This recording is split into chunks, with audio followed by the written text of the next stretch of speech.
Země nám toho o nás poví víc, než všechny knihy. To proto, že nám klade odpor. Člověk se plně projeví teprve, když měří své síly s nějakou překážkou. Ale má-li ji zdolat, musí mít vhodný nástroj. Vidím v duchu stále tu noc v Argentíně, kdy jsem poprvé letěl za tmy. Tu černou noc, v níž se jen tu a tam jako hvězda zablesklo nějaké světýlko dole v rovině. V té nekonečné tmě signalizovalo každé z nich zázrak lidské přítomnosti. Tam u toho krbu někdo četl, přemýšlel, rozprávěl. U jiného třeba někdo zkoumal hvězdný prostor. Lámal si hlavu nad výpočty o mlhovině Andromédy. U dalšího se milovali. Tu a tam probleskovali ty ohně v krajině a chtěli být něčím živeny. I ohně tak skromné jako básníkův, učitelův nebo tesařův. Ale vedle těch živých hvězd, kolik oken bylo zavřených, kolik hvězd vyhaslých, kolik lidí spících. Stůj, co stůj. Musíme se pokusit najít cestu k sobě. Stůj, co stůj, musíme se pokusit navázat spojení s těmi ohni, planoucími tu a tam v krajině. Nejde o létání. Letadlo není cíl, ale prostředek. Člověk nedává v sázku život kvůli letadlu. Sedlák také neorá proto, že má pluh. Ale pomocí letounu opouští člověk města a jejich účtárny a znovu nalézá pravdu, kterou znal venkovan. Koná mužskou práci a má mužské starosti. Je ve styku s větrem, s hvězdami, s nocí, s pískem, s mořem. Střetává se s přírodními silami.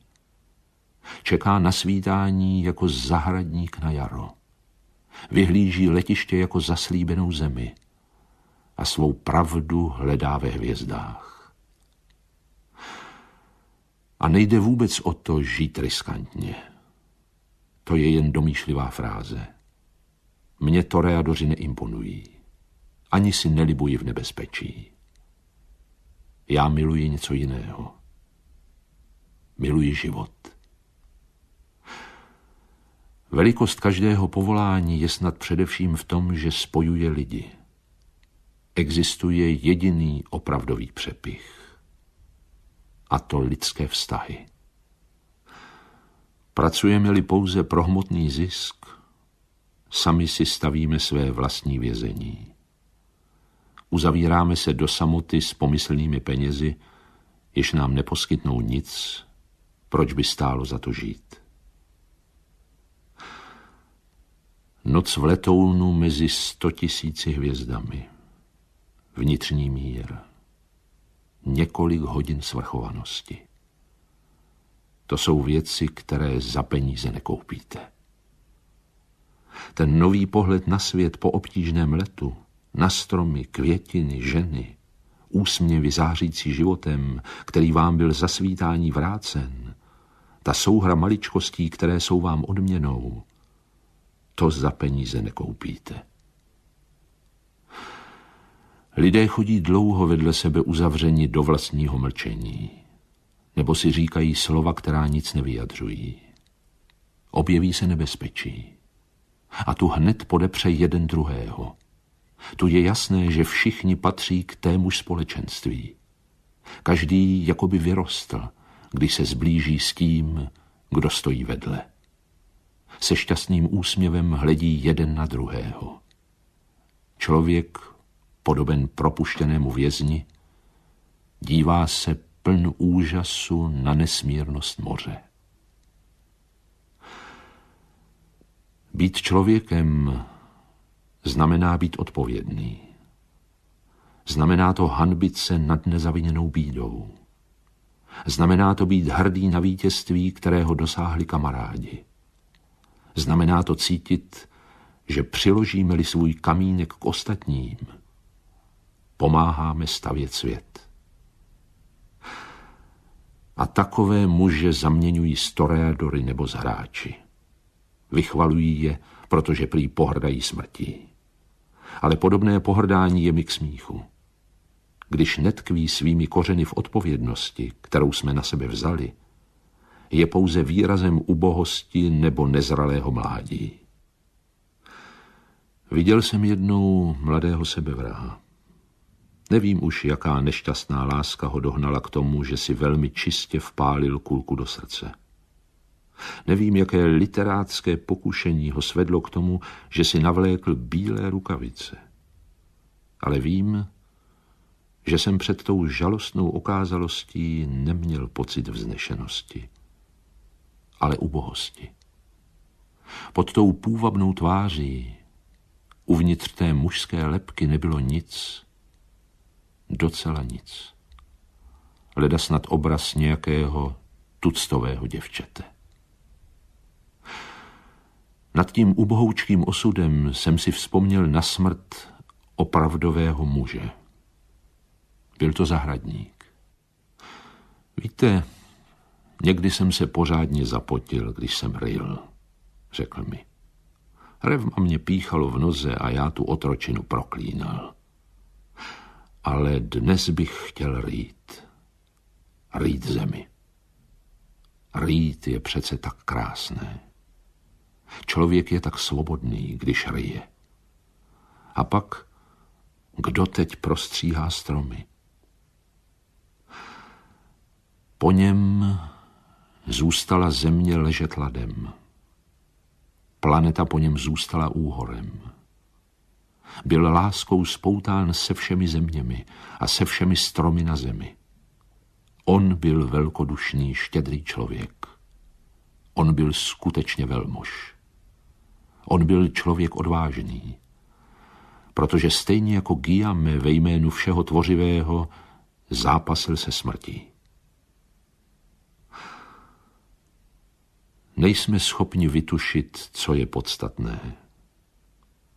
Každý z nás zažil chvíle nejprudší radosti, když je nejméně čekal. Zůstala nám po nich tak teskná touha, že bychom rádi trpěli, jestliže nám je dalo poznat utrpení. Při setkáních s kamarády jsme všichni pocítili, jaké kouzlo mají i nepříjemné vzpomínky. Co víme jiného, než že za určitých neznámých okolností jsme schopni vydat ze sebe to nejlepší? V čem spočívá pravda člověka? Pravdu nelze vysvětlit. Jestli právě v této půdě a ne v jiné vyrážejí pomerančovníky silné kořeny a nesou bohaté plody, pak je tato půda pravdou pomerančovníků.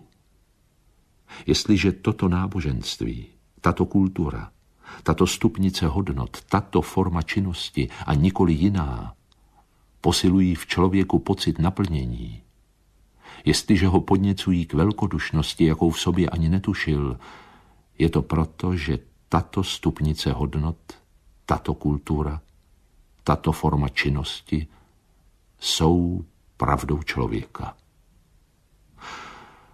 Logika, ta ať dělá, co umí, aby přinesla svědectví o životě. Jen tehdy se nám dýchá volně, spojuje-li nás s našimi bratry společný cíl, který leží mimo nás. A zkušenost nás učí, že milovat neznamená dívat se jeden na druhého, ale dívat se spolu stejným směrem. Kamarádi jsou jen ti, kdo připoutání k jednomu lanu stoupají k témuž vrcholku. A tam se najdou. Kdo netušil, že v něm spí neznámé já, ale pocítil jednou, jak se v něm probouzí v krytu barcelonských anarchistů, protože bylo třeba obětovat se, pomáhat si, protože se zjevila přísná podoba spravedlnosti, ten už bude uznávat jen jedinou pravdu. Pravdu anarchistů. A kdo jednou stál na stráži v některém španělském klášteře, aby chránil dav vyděšených, klečících jeptišek, ten zemře pro církev. Chceme-li se dobrat toho podstatného, musíme na chvíli zapomenout na vše, co nás rozděluje. Neboť v patách tomuto rozdělení jde celý korán neochvějných pravd a z nich plynoucího fanatismu. Je možné dělit lidi na pravičáky a levičáky, na hrbaté a nehrbaté, na fašisty a demokraty a ta dělítka jsou nevývratná. Ale pravda, jak víte, spočívá v tom, co svět zjednodušuje, a nikoli v tom, co tvoří chaos. Pravda to je řeč, která nám přibližuje vesmír. Newton neobjevil nějaký dlouho utajovaný zákon. Nerozluštil jej jako křížovku. Newton vykonal tvůrčí čin. Dal základy lidské řeči, kterou lze stejně vyjádřit pád jablka na louku jako stoupání slunce po obloze. Pravda není to, co se dá vysvětlit, ale to, co zjednodušuje. Chceme být osvobozeni. Kdo kope krumpáčem, chce vědět, jaký smysl má to kopání. Kope-li vězeň, kopání ho ponižuje. A znamená to něco docela jiného, než když kope zlatokop, kterého každé kopnutí povznáší. Galeje nejsou tam, kde se kope krumpáčem. Žádná hmatatelná hrůza neexistuje. Galeje jsou tam, kde rány krumpáčem nemají smysl. Kde nespojují toho, kdo kope, se společenstvím všech lidí. Proto se snažíme uprchnout z galejí. Ve světě, jenž se stal pouští, prahli jsme touhou po kamarádech. Chleba, o nějž se podílíme s kamarády, má takovou chuť, že i za války lze najít lidské hodnoty. Ale není třeba války. I jinak najdeme oporu v tom, kdo běží vedle nás za stejným cílem. Válka nás klame. Nenávist nečiní běh horoucnější. Proč se nenávidět? Jsme závislí jedni na druhých. Jsme unášeni touž planetou. Jsme posádka téže lodi. A je-li plodné, když jednotlivé civilizace měří své síly a podněcují tak vznik nových syntéz, je obludné, když se navzájem ničí. Jelikož nám k osvobození stačí, abychom si pomáhali ujasnit cíl, který nás navzájem spojuje, pak je třeba hledat jej v tom, co je nám všem společné. Až si budeme vědomi své úlohy, byť zcela bezvýznamné, pak teprve budeme šťastni. Pak teprve budeme moci žít v míru a zemřít v míru. Neboť to, co dává smysl životu, dává ho i smrti. Všichni cítíme, že geneze není dosud skončena a že si musíme uvědomit sami sebe a vesmír. Musíme spustit můstky do tmy. Nevědí to jen ti, kteří svou vlastní sobeckou lhostejnost pokládají za moudrost. Ale takovou moudrost všechno popírá.